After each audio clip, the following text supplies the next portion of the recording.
Hello and welcome back to the second episode in my craft origin series. This is a companion and behind the scenes director's commentary kind of series to my docu-series that I have called Craft. If you have missed what Craft is and what Craft is about, I will link a video to that here. And that video is just me talking about the origin of the series as a whole and why I continue to do it. If you're interested in that and want to check it out, which I recommend, I would go watch that. Today I wanted to talk about the second episode in Craft, and the subject for that video is Lachlan Leather. The story of how I chose Joey for the second episode was really not that unique. When I finished filming that first episode, I asked Shane if he knew anybody that would be interested in being a part of this, and Joey was the first and only person he recommended to me, so I reached out. We became friends, and then we didn't do the video for like 2 or 3 years. You know, I wish I would have made the video a little sooner, but I think it's okay that I didn't. I got to become really good friends with Joey in the meantime, and spent a lot of time at his shop learning about his process, about leather making, and ultimately it did inform how I approached this video when I got around to making it. So I can't really say I'm upset it took that long, but I'm a little upset. For this one, you know, I just wanted to get it made. It had been a few years since the first episode, and I was eager to get it started again, and I didn't want anything to get in the way. You know, sometimes I can overthink and overanalyze things, and I was aware of that going into the shoot, and I didn't want to overplan it. I didn't want to overthink it. So I assembled the crew and we got a shoot date and we just showed up. I did a little bit of planning. I had a little bit of an idea of what I wanted this to look like, but I didn't really make a shot list. I didn't have a super specific story planned out. I had an idea for the lighting. I had an idea for the lenses, and that was kind of it. And so, you know, I think one big difference between the first episode and the second one is the lens choice. The first one we shot on anamorphic. We weren't planning on it being a series. It was kind of a one-off idea at the time. And once we decided to make it a series, I was like, I don't think we should do all this on anamorphic. It doesn't make sense for kind of the vision I have in my head and where I want this to be and how I want it to grow. So I decided to not do anamorphic lenses on this one, and I'm very happy with that choice. And the other one was the lighting. For that first episode, we just had one light source coming from outside a window in the studio, and I wanted that same approach, so we kind of just went with that. I had told the DP kind of the vibe of that, and he executed it perfectly. I'm really not upset with how the lighting turned out. Of course, the spaces are different. The ambient light and all the practicals in the space are different from space to space, so it looks a little different because of that, but it really looks wonderful, and I'm very, very happy with visually how this turned out. You know, going back to how I was saying I can kind of get in my way and overanalyze things, I made a really tough decision to not make a shot list and to not really plan this shoot out. I think if I would have done that, I would have gotten overwhelmed. Maybe the shoot would have been pushed back. I didn't feel like it was super necessary. So what we did instead was we decided on a single product to have Joey make, and we followed him from inception to completion. But yeah, I decided not to make a shot list and to plan this one out too thoroughly because I just wanted to get it made. But instead, what we did was decide what Joey was going to make and what parts of the process he was going to complete while we were shooting. So that was really what guided us through the shoot. And so we had to be a little bit nimble and very spontaneous with what we were shooting. And, you know, we would see something and we would decide to shoot it differently than maybe how we were set up. So I don't think that's necessarily a bad thing. Sure, planning it would have been a little bit more convenient, but I don't think the video is bad because we didn't do that. And I don't think I would change not doing that. Going into this, I knew I wanted to just make it. I knew there were lessons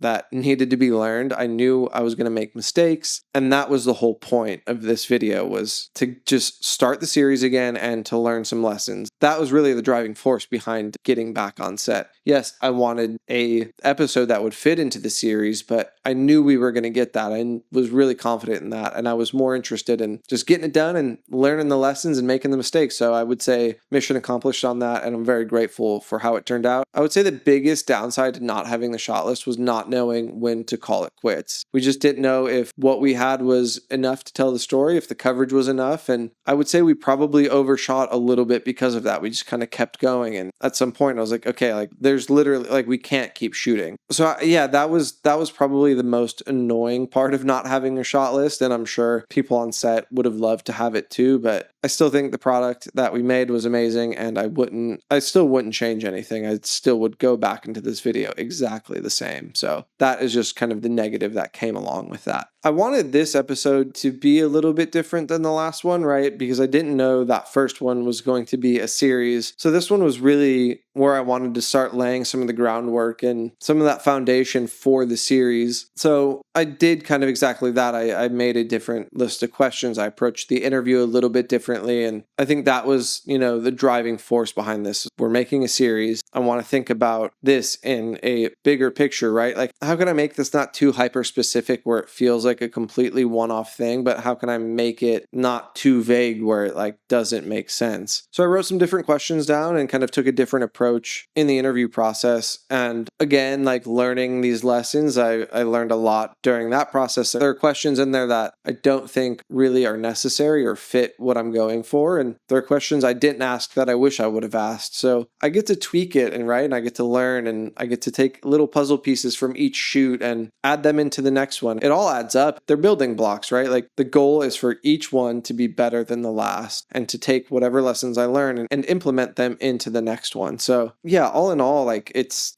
always going to be a win. Like I'm always going to learn a lesson and I'm always going to have something to implement into the next episode. And I know that now, right? Like I know going into these that this is an episodic series and I need it to fit some sort of mold, but it also can be its own standalone thing. And this is really a good opportunity for me to expand my directorial voice and just get the reps in on being a director. And I think it's doing exactly that. I get to go out in the field and make things and make mistakes, but I get to make something that I'm very proud of, and it's for nobody else but me. So it has a whole different fulfilling aspect to it, and that is just another invaluable piece to this puzzle. There are a few visual elements in the second episode that don't exist in the first one, and again, this is just my time to experiment and see if things fit into my vision and if they're things that I want to keep throughout. And I think it's okay to experiment and try things, even if it is like in an episodic series, right? Like I know it should all feel the same, but at the same time, I don't want it to all feel the same, because like if I try something and it doesn't work, well then I know it doesn't work, so I'm not going to keep doing it. But if I don't try it, I'm never going to find out if it doesn't work or if it does. So to me, like taking that risk is so worth it. And I think one prime example of that is the opening shot in this video is on a gimbal, and I thought that was what I wanted, and that's how I envisioned the opening of this video. And in the edit, I was like, I don't like the way this looks. I don't like the way this feels. I don't think gimbals really have a part in this series. Yeah, it didn't feel right, but I didn't know that until we tried using a gimbal. And now I just don't plan to use a gimbal. Like I find a different way, whether it's a Dana dolly or something. There's a unique challenge with filming people in their workspaces and making things, right? Like they get into the zone and they have to be hyper focused and they have to be paying attention to what they're doing, but we also have to like get our shots and tell the story. So it's a really delicate balance of just telling people to like, hey, just get in the zone and do your thing and work, and we're just going to document it. But then we see something or want to capture it in a different way or change the lens, it's like we have to tell them to stop. So it's a tough decision sometimes to be like, is this a time where we tell them to stop doing what they're doing, or do we just let them continue and try to change on the fly and adjust kind of in between they're doing whatever it is that they're doing? Yeah, it's interesting, right? Like there's this part of it where you want it to be so natural to what they do on a day-to-day, but you also are trying to tell the story, and there's no right or wrong way to do it. But for like the vision I have for this series, it is somewhat specific. So it's not like we're just going into these spaces and like it's a free-for-all, like, hey, just start making stuff and we're going to film it. Like I go into these shoots with a little bit of an idea of, where we're going to start and where we're going to end up and how we're going to get there. And that is going to look different for each person. And there are going to be bits and pieces of these shoots where I'm just like, hey, whatever you do during this process, just do it and we're going to follow you around. And other times I'm like, no, like we need to do A, B, and C in that order. And it really has to be a perfect mix of both of them, right? Because a lot of these people aren't used to being on camera, so you need to let them just flow in their space and do what they're comfortable doing. That's how you're going to get a very natural looking video. And the same thing goes with the interview, right? Like I don't want to have these really intense, esoteric questions that they have to like really think about and have this really detailed answer. Like I kind of want to start them off as just a conversation and get them flowing with things that are just so natural to them that they don't even have to think about what they're going to say. It's just like really a part of who they are. And then after that, like, yeah, I want to get into a little bit more of the like deeper meanings and have them search for something that maybe they haven't thought of in a while and try to explain things in a different way. But again, there's a balance. You have to do the things that are comfortable, and then you have to push them a little bit. And that's like both visually and in the interview. And I didn't know what that balance was, and I still don't think I have a perfect idea of it, and I'm learning a little bit each time. So it's really good though. It allows this series to grow and grow, and each time I ask somewhat similar questions, and I'm learning, like, even in the edit, I'm like, oh, I've asked this same question 2 or 3 times to people and it never makes it in the video. Like, I should just cut it. But again, some of them are necessary just to get people comfortable and conversational, and it's just I'm there to have a conversation with them and get them to be comfortable. And sometimes maybe there are good little sound bites or nuggets in those questions I don't use a lot out of, but it's all a learning process. And if I don't just go out there and do it, again, I'm going to keep saying this. Like, if I don't go out there and put the reps in, I'm never going to know what these videos are supposed to be, and they're never going to get better, and they're never going to grow. And I go in with an open mind every time. Like, I try not to be too stubborn or too rigid. And I think that has a big benefit overall at the end of the day, right? Especially with my expectations. If I don't put too many expectations on what the end product is going to be at this point in the project, then I won't give up. I won't be so disappointed that I'm like, I'm not doing this. This didn't turn out how I wanted it to. So it's all okay. And I think I will continue to get a little bit more like rigid on certain things as I figure out the parameters and figure out what the series is. And I'm just learning.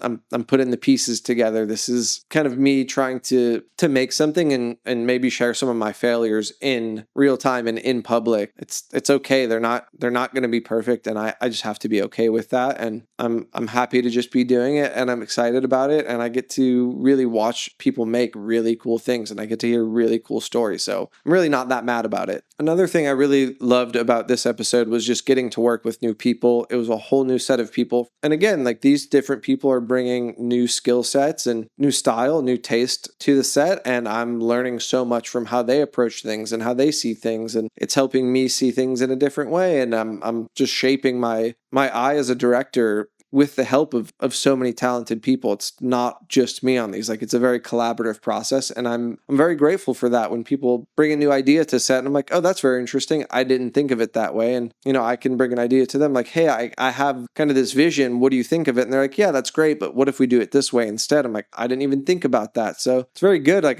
from the first video and that first EP, I learned a lot of things. And the second and third one, I worked with a different one, and I learned a ton from him too. And, the ones that are coming up, I'm working with somebody different on those, and I'm sure I'm going to learn just as many things, and it's all going to add up, and it's all going to be beneficial to me, and I'm going to learn how to be a better director. So I'm very grateful for that. I'm very grateful for everybody who has been a part of this process and has been a collaborator with me on this. But overall, yeah, I'm super excited about this video and this series. I think this fits into really where I'm trying to go, and it feels like the perfect next step in this series. I'm happy to be doing this again. I feel very passionate about this. I really believe in this project, and I really believe in all the people that I'm working with, whether it's the crew members or the subjects. Like, I'm really trying to choose people who I'm excited to work with and who are excited to be a part of this. And the energy on this project has just been really, really good, and I'm really grateful to continue doing it and for it to continue growing. And if you haven't watched it yet, the second episode of Craft is linked in the description, and I would love to know what you think about it. And I'm very excited to share more of these with you very soon. As far as what's next in the series, as of right now, I have 2 more filmed. One of them is pretty much edited, and the other one is about to start being edited this week. I don't really have a release plan. There are some other things kind of behind the scenes that I'm trying to work on for the series as a whole. I want to get some title design done, and I want to get a little bit of a template for the edits so they all feel somewhat cohesive. So I'm working on that right now because I don't want to jump into post on 2 or 3 of these and then all start to feel a little differently. I'm waiting on some of those things to get wrapped up right now, and then I'll start sharing more of these. But in the meantime, thank you guys for watching, and stay tuned for the next Craft episode, hopefully very soon.